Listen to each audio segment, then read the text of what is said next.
I'm ready for the educational challenge.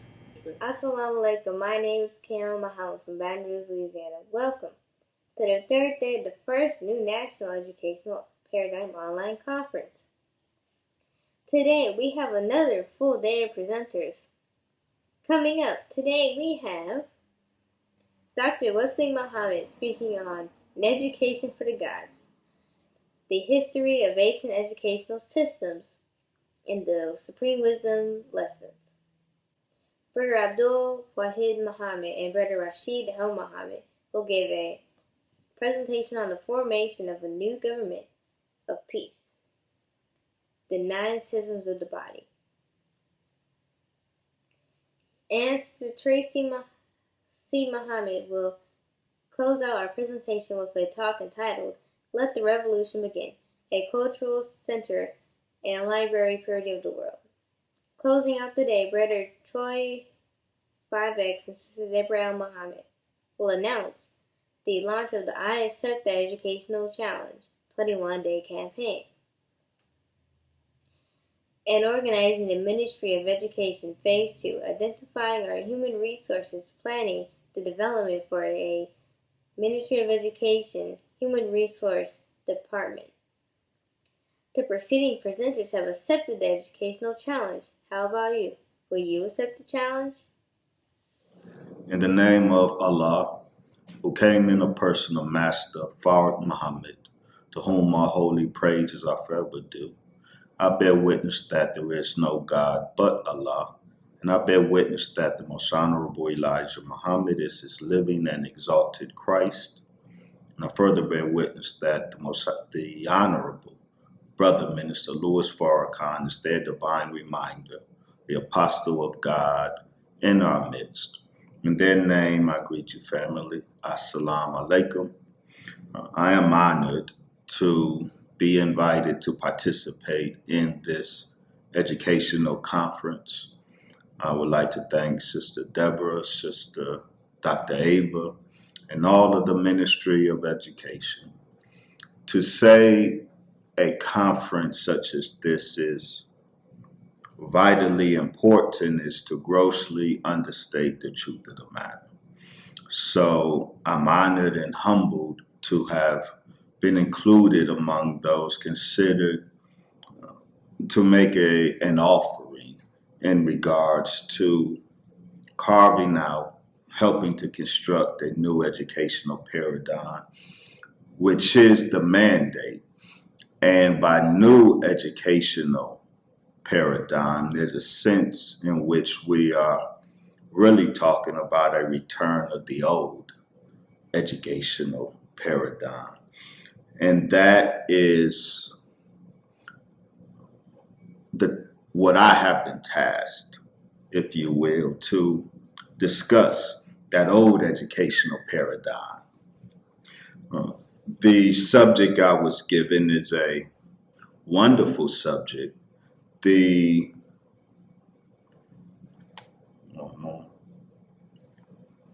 An Education for the Gods, the history of ancient educational systems and the supreme wisdom lessons. Well, that's it right there. An education for the gods. It is probably in the domain of education that most clearly distinguishes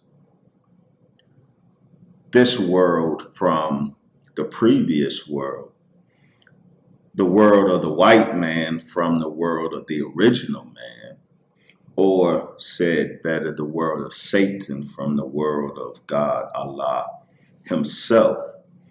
The differences in the way education is done distinguishes this world from the world of the original black man all over the planet Earth prior to the rise of the white man into hegemony or rulership. While the white man seems to understand the point, after all, education, the term, implies a drawing out. which is precisely the point as the original man, i.e., God, understood and did education. But while the process of drawing out is at the etymological root of Western education, that's not the practice of Western education. The practice of Western education is a putting in, a depositing in students as if empty vessels, depositing that which will make them useful, make them fit into the existing paradigm, and make them useful as tools to the existing paradigm. That's contrary to the purpose of education. That's contrary to the way education was done in the ancient world. The point of education is not to deposit in, but to extract out of. The Honorable Brother Minister Farrakhan used the most perfect analogy. He has given us to see that every human being is a seed, and every seed has one of two fates. Either that seed will find its way in the right environment with access to the requisite amount of light that will allow it to germinate, allow what God has deposited in it to bust out and be free, freedom, justice, and equality, and grow into what it was created to be. Those are the fortunate seeds. Those are the seeds that, again, find themselves in the right environment, an environment conducive to growth and self-expression. Because it's an environment that is accessible to light, which is the germinating principle. Light germinates all seeds. The unfortunate seeds, the other half of the seed population, are those that find themselves as food for others. Those are the human beings who never develop our potential, who never find ourselves in the right environment, bathing in the requisite amount of light, truth, that will self-activate us, will bust our true selves out of the seed shell, if you will. And those of us who are those unfortunate seeds, the best we are able to accomplish in life is to be an undeveloped or underdeveloped tool for somebody else, for something else. Western education does not facilitate self-realization. Western education does not facilitate a seed bursting in self-expression or self-articulation, because Western education is the wrong environment. It's an environment of antagonism to the very light necessary for self-expression, self-articulation.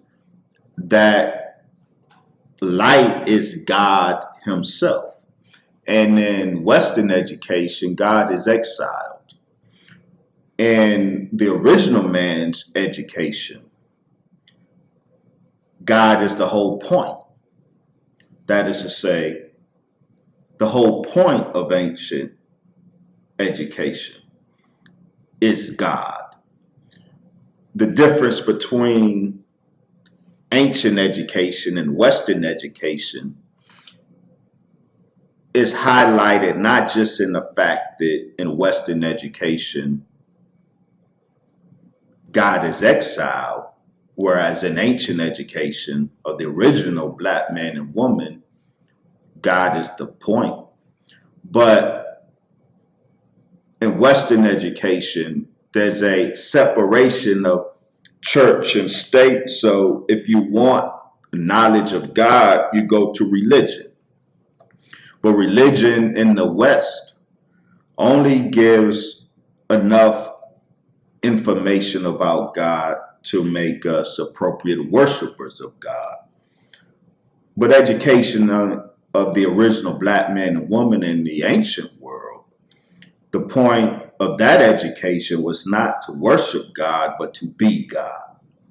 The entire educational system of the ancient world in ancient Africa, Kemet, ancient Mesopotamia, Sumer, ancient India, ancient Israel, the classroom was always in a sacred precinct, the temple, because the center of the education was God Himself. But the point of that education was not to acquaint us with God the other, that we may serve Him properly. The point of the ancient educational system was to instruct man and woman in the sacred science of the black God. The sacred science of the black God. Sacred science, an empirical methodology, whereby one not only encounters the sacred God, but achieves the sacred God. The French esotericist, Eduardo Suarez, he quoted an ancient teacher, Hierophant, or a teacher of the ancient mysteries. He quoted this ancient teacher instructing his student in this way. The ancient teacher told his student that there are two keys to knowledge. You get these two, you have everything. The first is this: the without is like the within. The upper is like the lower. What this Hierophant was articulating as the first key to knowledge is what they call the law of correspondence, as above, so below. The big and the small are identical in nature, they differ in degree. The outside is only a recapitulation of the inside. The macrocosm is simply the microcosm writ large. Understanding the one helps us understand the other. That's key to knowledge, number one. He said the second key to all knowledge is men are mortal gods and gods are immortal men.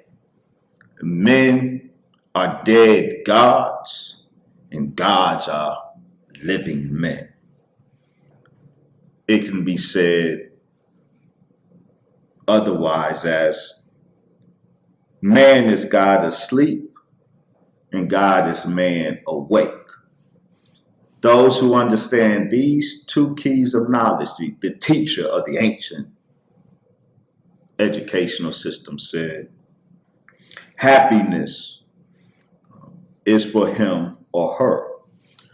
So the ancient educational system, the ancient mysteries, if you will, they did not call themselves mysteries, but Western writers writing of them describe them as mysteries.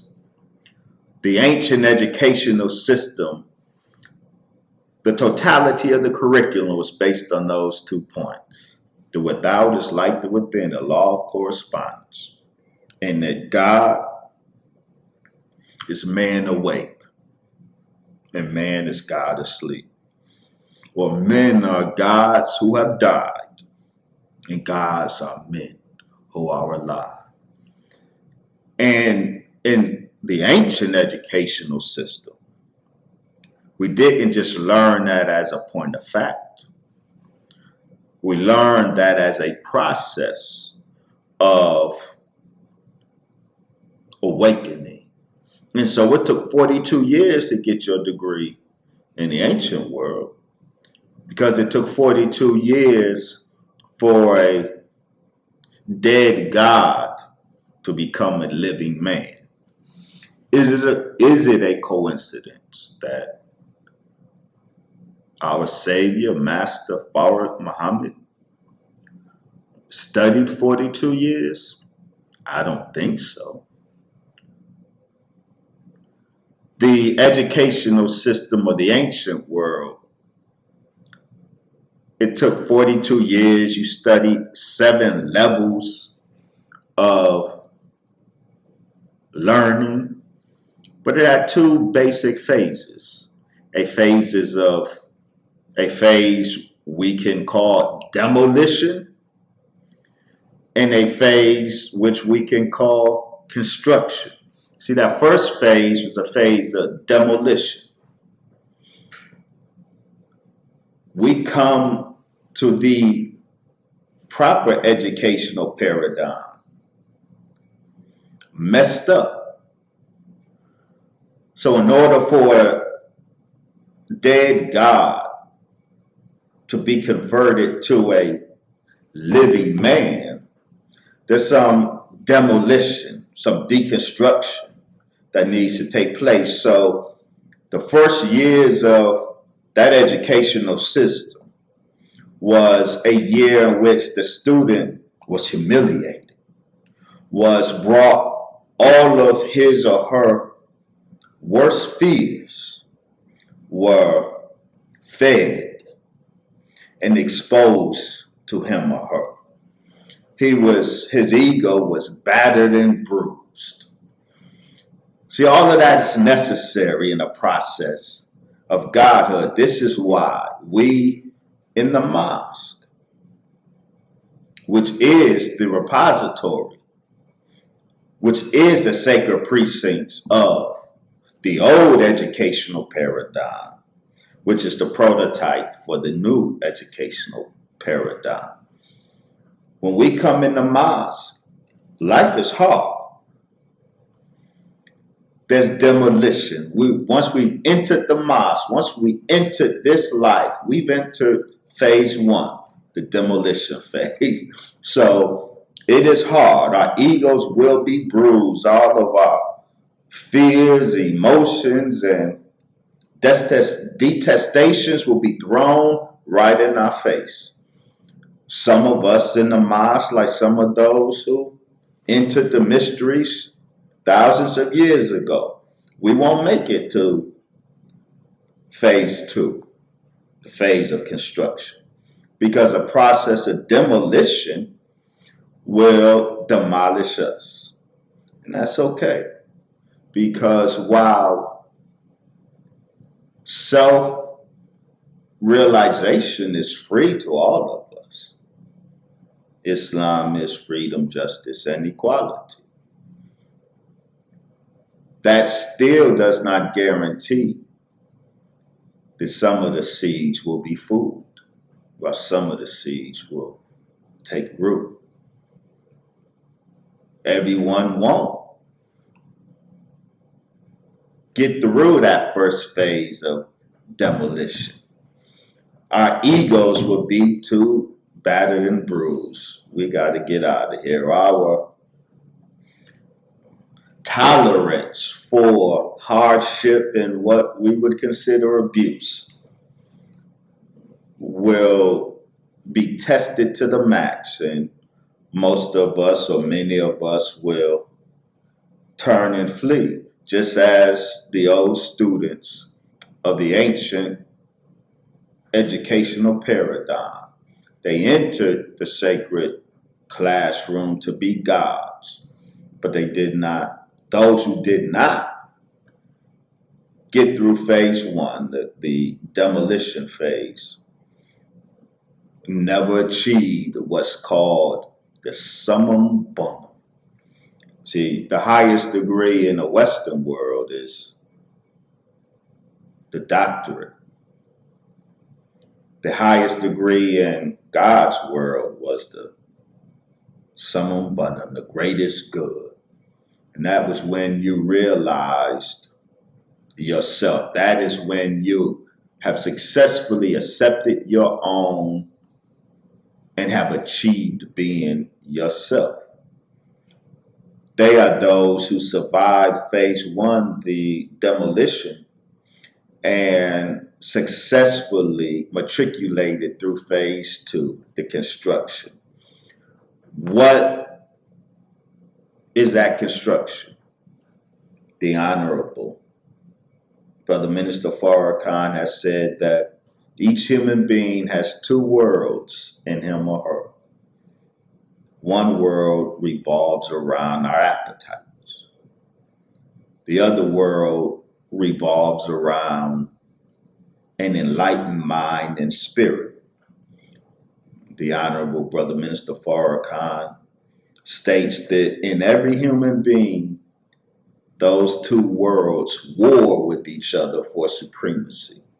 The point of education, the old paradigm, was to help man and woman subordinate our lower world of our appetite to our higher world of enlightened mind and spirit.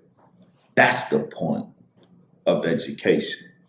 And successfully subordinating the lower world of our appetites to the higher world of an enlightened mind and spirit is to achieve summum bonum, is to achieve the greatest good of all, is to achieve self-articulation, self-realization. It is to accept our own and be ourself, the active verb, be ourself. It took 42 years in the ancient world, in the ancient educational system. Those systems, the white man shut down. Christians went throughout the world and closed the educational systems down. They burned the library. But the Quran says, and the Jews plan, and Allah plans, and Allah is the best of planners. When the white man went throughout the world shutting down these old paradigm educational systems, shut down the temples, which were the classrooms, burned and stole the sacred books that he got his hands on, but he only got his hand on one or two. Many of them were protected from the wiles of Satan. So education the education of the gods never ceased totally. It went underground, but it came above ground in 1931 in the United States of America. A master of the old paradigm, a master teacher because he was a master student for 42 years, traveled all over the earth studying. Some of those books that Satan hoped to destroy, Well, some of them his father was able to secure for him, and he studied.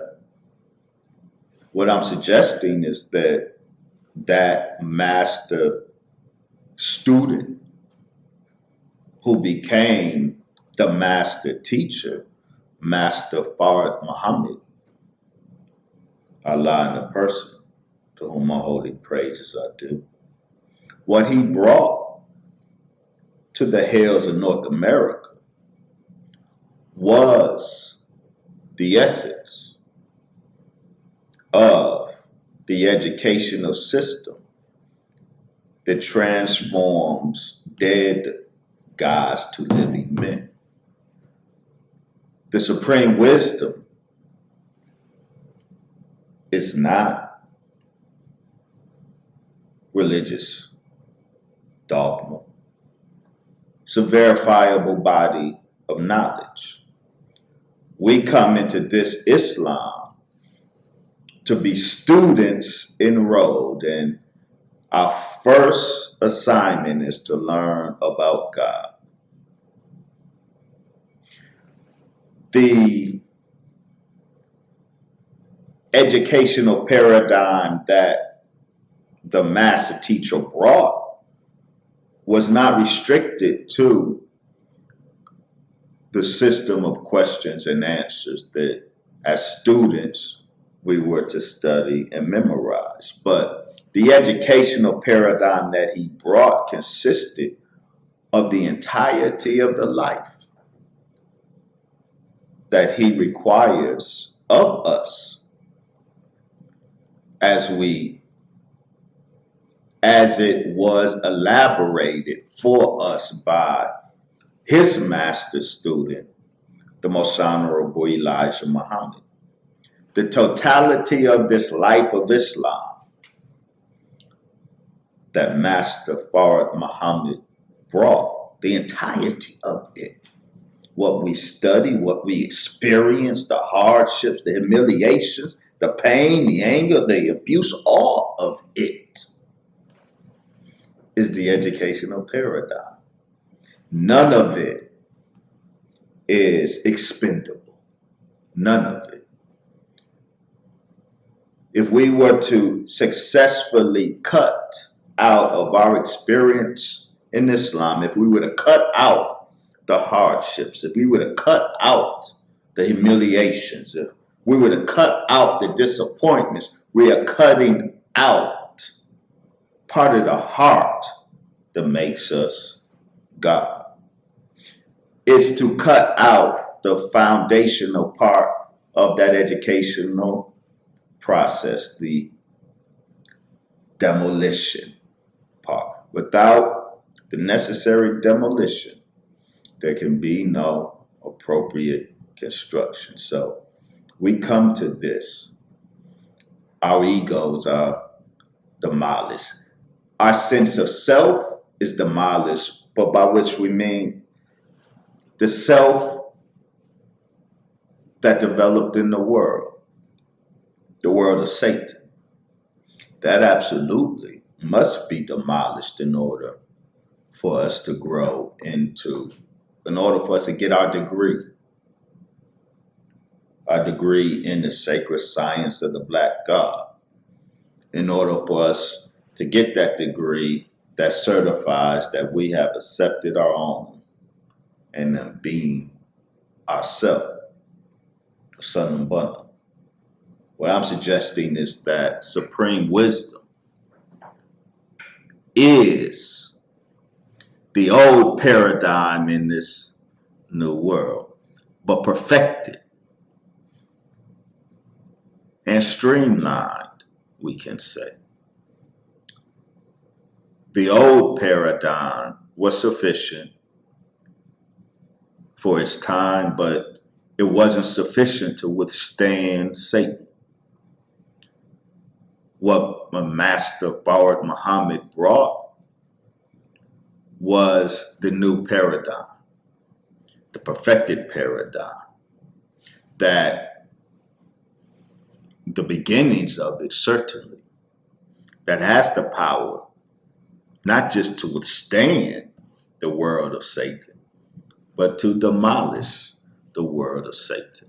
And so we are forever thankful to Allah for coming into person and for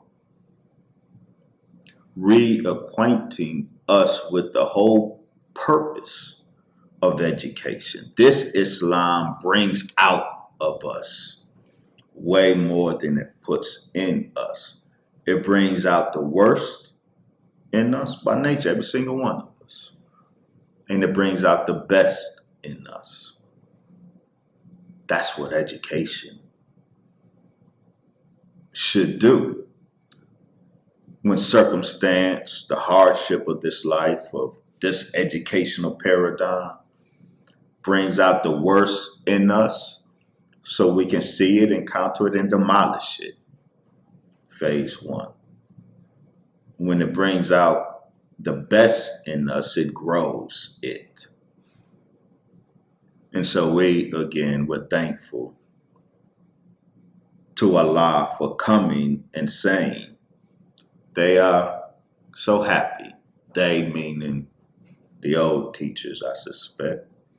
They are so happy that now we can teach that the black man is God.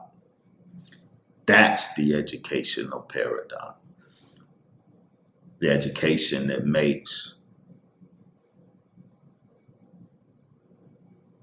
takes niggers and makes us gods. May Allah bless all of the presenters.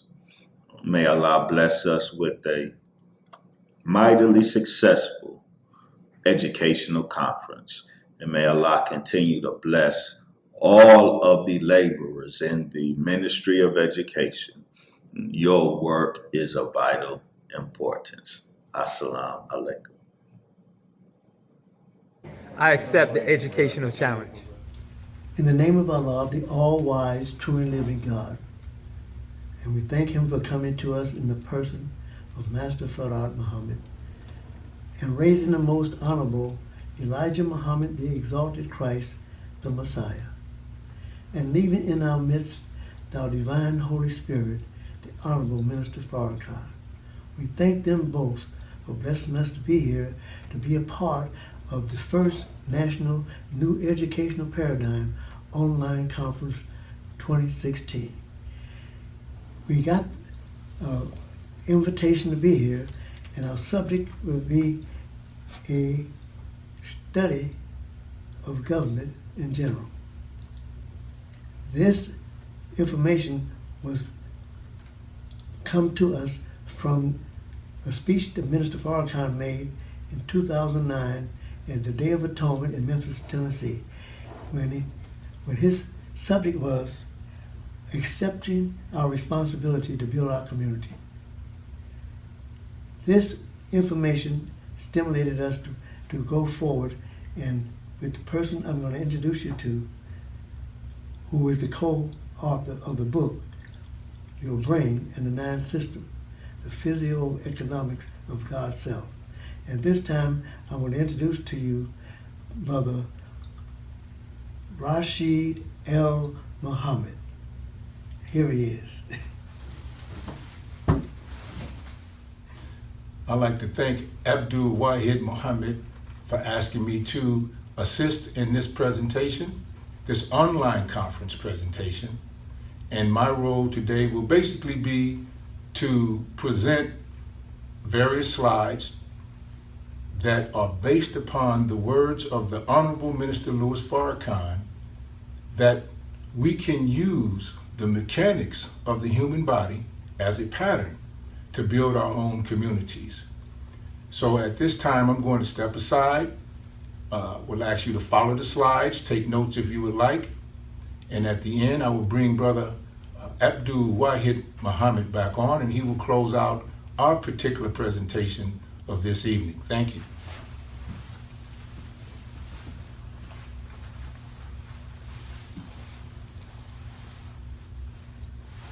These words that I'm about to read were taken from the Holy Day of Atonement 2009, accepting responsibility to build our communities the Honorable Minister Louis Farrakhan. And he said, and I quote, "After he created himself, then came our universe."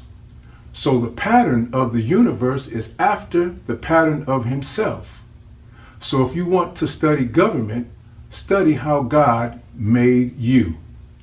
The solution is to model the government after the human body, created in God's image.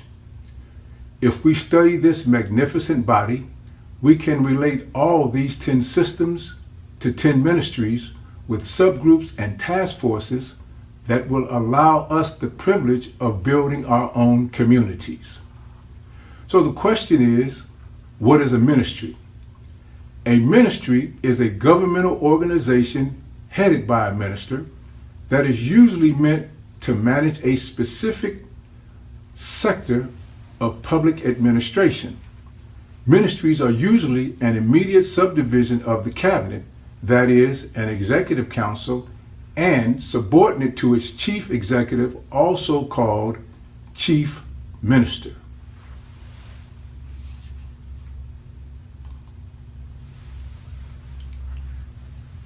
This slide will show the mechanics of the ministry, of the spiritual department, and the brain. I'm only going to read number 3 on the next few slides to give a summary to show the relationship. The master gland of the brain contains the pattern for the ministry of the spiritual department. Both synthesize a number of things into a coherent whole.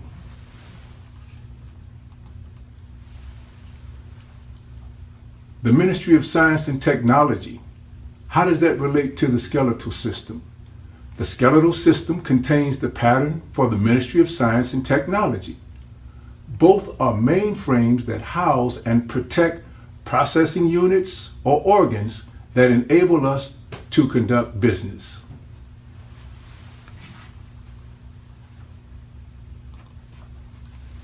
The Ministry of Defense. The muscular system is exhibited by the functionality and outgrowth of the Ministry of Defense. Both function to provide protection, vitality, and freedom of movement.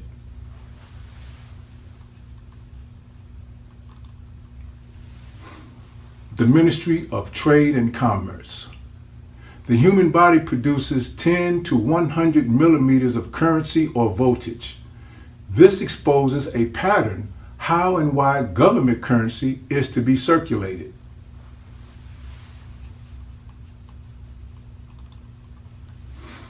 The Ministry of Education. The Ministry of Education is patterned after the digestive system. Both process and break down what we consume to balance our emotional state, growth, development, and productivity. The Ministry of Justice. The Ministry of Justice is patterned after the immune system. One protects the entire body, while the other protects the social order to preserve the community body politic.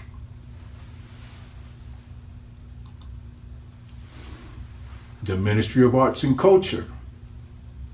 The Ministry of Arts and Culture is patterned after the respiratory system. We breathe in fresh air and expel old air. Likewise, arts and cultural centers are places to exchange old ideas for fresh ideas. The Ministry of Information. The Ministry of Information is patterned after the reproductive system. Both store and organize volumes of information to deliver a product. In the case of a human being, that product would be a baby. That product is you and I. And I'll just read this briefly. The Ministry of Information is an organized system for the collection, organization, storage, and communication of information to deliver a product. IT libraries constantly update to deliver information. On the other hand, our reproductive system is a collection of DNA In both sperm and egg, DNA converge updated volumes of information, or I call superconsciousness, at high speeds to develop systems and networks of information that will deliver a human being. The Ministry of Health and Human Services. The Ministry of Health and Human Services is the outgrowth and functionality of the nervous system, both fused directly into the brain or the entire body politic to maintain stability. Ministry of Agriculture. The Ministry of Agriculture is patterned after the endocrine system. Both produce the substance to grow the means by which our body, community, and economy evolves.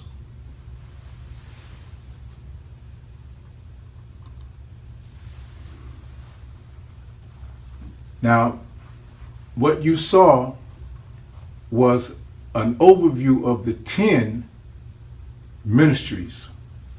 And what I'd like to do now, I want to go into a little more detail, because with this new educational paradigm that we're presenting today, we hope to attract black scholars and scientists, mechanical engineers, attorneys, biologists, and chemists, so that they can understand that we can extract from the divine creation of the human being, which is patterned after God's creation, we can extract policy and law to build a government based upon that pattern that God has left for us to not only study, but to implement into civilization, into our communities.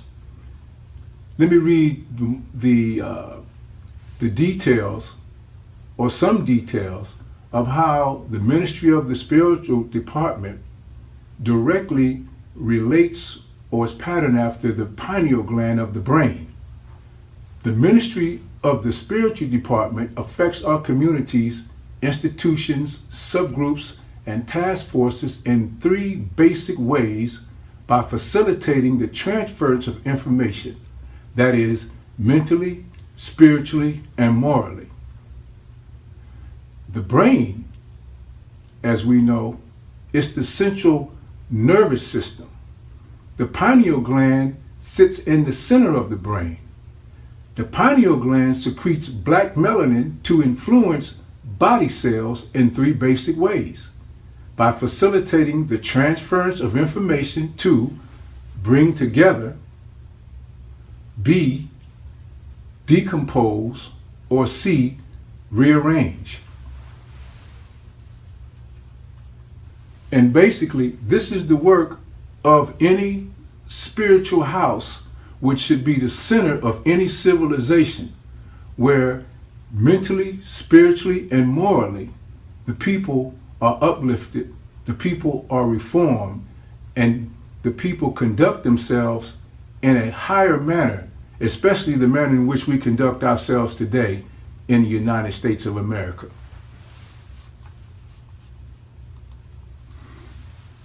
The Ministry of Justice. Here again, I'm going to just give some minute details. The Ministry of Justice is a law enforcement agency jurisdiction. Law enforcement is a local structure to protect community body politics from persons of ill will and intentions. Our immune system is the body's defense structure against infections and outside germs that give negative feedback to the body politic. Generally, the immune system understands how to deal with germs. The Ministry of Trade and Commerce. It entails a financial system for the distribution of resources and currency throughout the entire community. In a healthy economy, currency is circulated several times before leaving. Any other way means decay and death. Our circulatory system distributes blood, oxygen, currency, and nutrients throughout the entire body to stimulate all its organs. Any other way means death and decay. And when you look at that circulation system of the human being, veins represent your roadways, your transportation system, where our goods and services are carried to and fro, here and there. If you look at the bottom where it says gangrene, any doctor knows whenever blood is cut off from circulating in various parts of the body, death sets in. And this is the problem that we have today in our community. Is we call them ghettos, but death has set in because there's no currency circulating.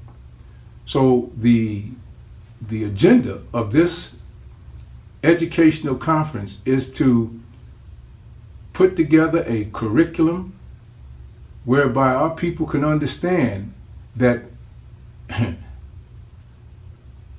the construction of the human being can be naturally reflected in society if we obey those laws that govern the human being. And this is why we need our scholars and our scientists to put together a curriculum, a user-friendly curriculum to give our people a base of understanding how to improve ourselves, and with self-improvement comes community improvement and development. Now, in conclusion, what you see here is the manifestation of us as a people understanding how to apply the mechanics of the body into civilization. This is a mixed-use development rendering. And what you see there represents all of those ministries on acres of land. It's a community. You see an organic farm. You see a mosque and school area. You see an amusement park and bazaar. You see, we can name our own roads. Tainetta Muhammad Boulevard. If it's ours, we name our own roads. You have your boulevard. We have an auditing center. And that auditing center, it helps us with our chronic mental pain. Let's go to the next slide. Lastly, I wanted to present the Phoenix Development Proposal. This was an idea of the Honorable Elijah Muhammad during the 1950s. And the concept here in the 1950s, this is a mixed-use development. What he proposed was the Phoenix Islam development. What he wanted to see was business office center. It was restaurant and hotels, a University of Islam and multi-religious center with apartments and entertainment complexes.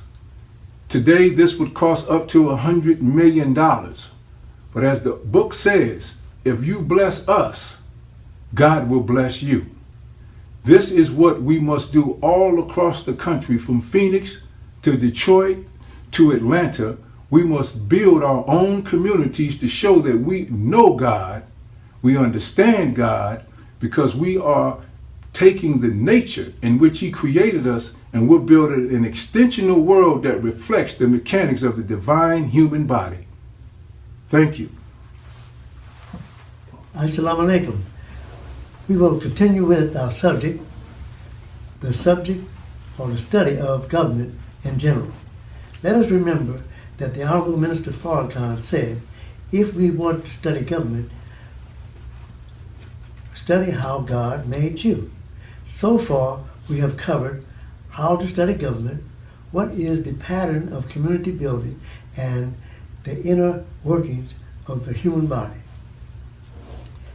Our final remarks will be related to the need for civic education to provide citizens with the necessary knowledge to perform essential tasks of maintaining a government in general. Students will also gain a deeper insight into the affairs of government, including how to create, monitor, and influence policy which will help foster a healthier attitude toward government structure and garner support for implementation of government values and principles.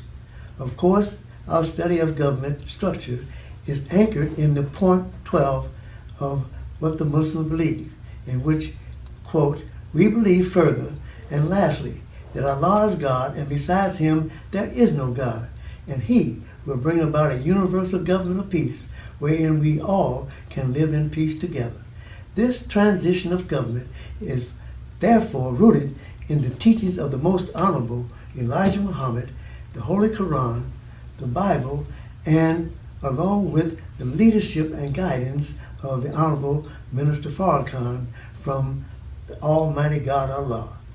To promote our body's politic in study of government, this civic educational curriculum should be designed for both adult and youth. Question: what is government? Why is government necessary? What are the most important principles and values of government? What is the relationship of one government to another and to world affairs? What roles do citizens play in government affairs? What is citizenship? What is civic life? How do citizens take part in civic life? What other forms of government are there, and what are their pros and cons? What is a government constitution? Is having a constitution necessary for government? If so, why? The answer to these questions concerning government structure must be studied thoroughly to establish a new civic educational curriculum for a new universal government. Again, let's remember that what the Honorable Minister Farrakhan said, if we want to study government, study how God made you. If we study this magnificent body that will allow us the privilege to build our own communities, he makes all things new. In closing, I reference the tweet by the Honorable Minister Farrakhan on December 27, 2014. When you're doing what you love to do and you are born to do, the soul becomes satisfied. That's how you know that you're on the right course. I pray to Allah that we are on the right course because this is satisfying to our soul. May Allah's divine blessing be with us in this new National Educational Paradigm 2016. Assalamu alaikum. I accept the educational challenge. In the name of Allah, the Beneficent, the Most Merciful, I bear witness that there is no God but Allah, and that Muhammad is his messenger. I'd like to greet you all in the greeting words and peace and paradise of Assalamu alaikum. I want to thank the Most Honorable Minister Louis Farrakhan for this wonderful opportunity to participate in the online conference for the New Educational Paradigm. Special thank you to Sister Ava Muhammad and Sister Deborah Muhammad, Brother Troy X. I appreciate this time and this opportunity to be with you. Our topic today is dealing with cultural revolution and the need for libraries and culture, and how the two interplay together. One thing that is of primary importance that we all must remember is that culture is the creative expression of a civilized society. The Most Honorable Elijah Muhammad said very clearly that he desired the very best for his followers. The very best also includes our educational attainment. As we leave an old world and we come completely into a new world, we are experiencing a complete and absolute paradigm shift. As a part of that paradigm shift, we come into a new level of understanding, a new level of ideas. How we collect those ideas and how we express those ideas in our contact with Allah is what we're dealing with. To have a cultural center, to have a library, meaning that our culture centers around and evolves around Allah Himself. We have been blessed with the knowledge that has been hidden for 66 trillion years. That is that Allah God is a man and He appeared to us in the person of Master Farrakhan Muhammad. Libraries contain the collection of information and thoughts of a civilization. Problem number 25 in the Supreme Wisdom lessons given to us by Allah God Master Farrakhan Muhammad introduces us to the library at Cairo, at Al-Azhar. This is very critical because Allah, in giving us the problems, knowing that it is a mathematical expression of our state and our condition now, allows us to understand the importance and the primacy of the collection of our highest form of thoughts. Libraries contain books, they contain maps, they contain artistic expression. So what we are really dealing with is how will we collect the creative expression of our exposure, interaction, and oneness with Allah. A library allows us to catalog this information, to make it searchable, and most importantly, to preserve it for future generations. Our future generations will be able to look back and they will be able to see how we went about the process of identifying our problems, the solutions we attempted, what our successes and our failures were. They are the living memory of all that has ever been in existence. As we move now forward in a new educational paradigm, our new context brings us into the ability to access and to act upon the very thoughts of Allah. In Jeremiah, as well as in the book of John, it begins, in the beginning was the Word, and the Word was God, and the Word was with God, and the Word became flesh and dwelt among men. The word is in fact translated from the Greek as well as the Hebrew to mean daba, meaning the thoughts of God. A library then contains the thoughts of God. Well, who is God? Who is Allah? We have been taught by the most honorable Elijah Muhammad that we are all Allah. So the library contains the living thoughts of Allah and our expression in the creative realm of what we think of Allah and how we think like Allah. A man is coming, and that man has come, and in him is the totality of the paradigm shift, and that is Allah in person.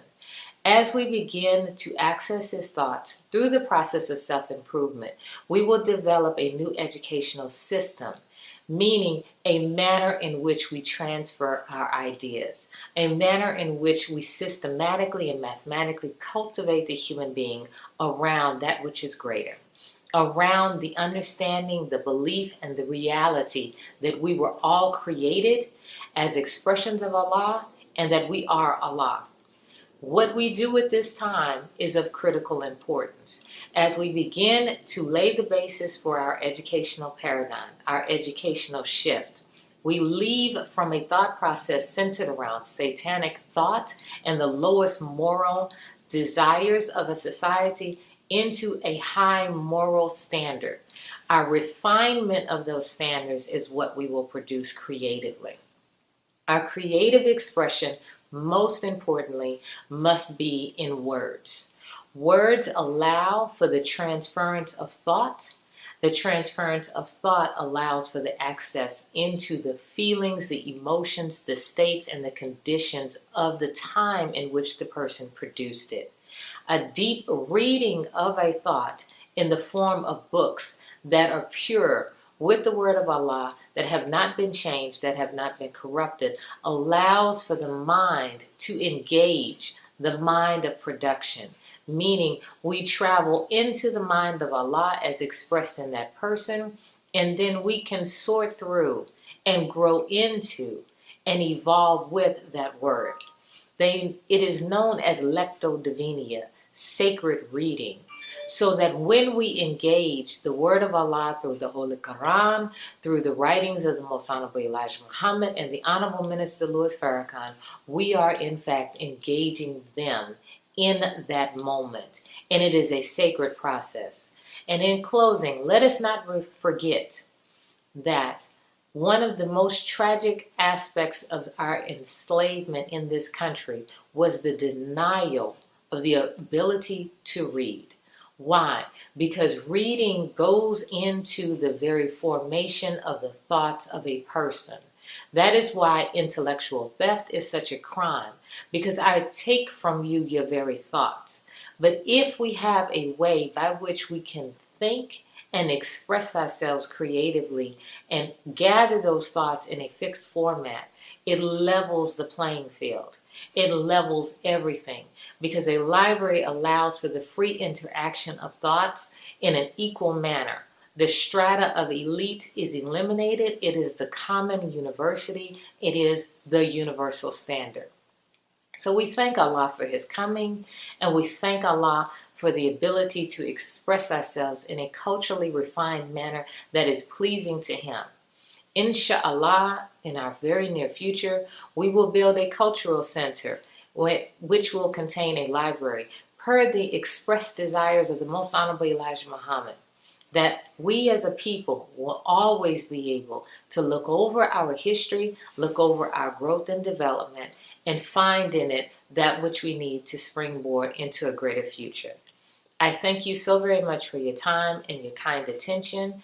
Thank you once again to the Most Honorable Minister Louis Farrakhan, Sister Ava, Sister Deborah, Brother Troy, and most importantly, I thank you for your time. I greet you in the greeting words of peace and paradise of Assalamu alaikum.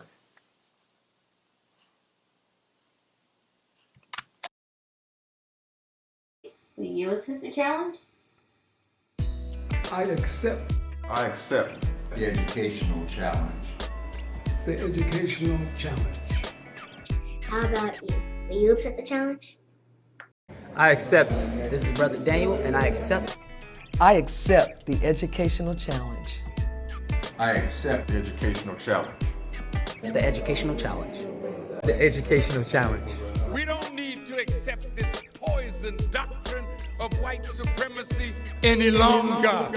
I accept the educational challenge! Will you accept the challenge?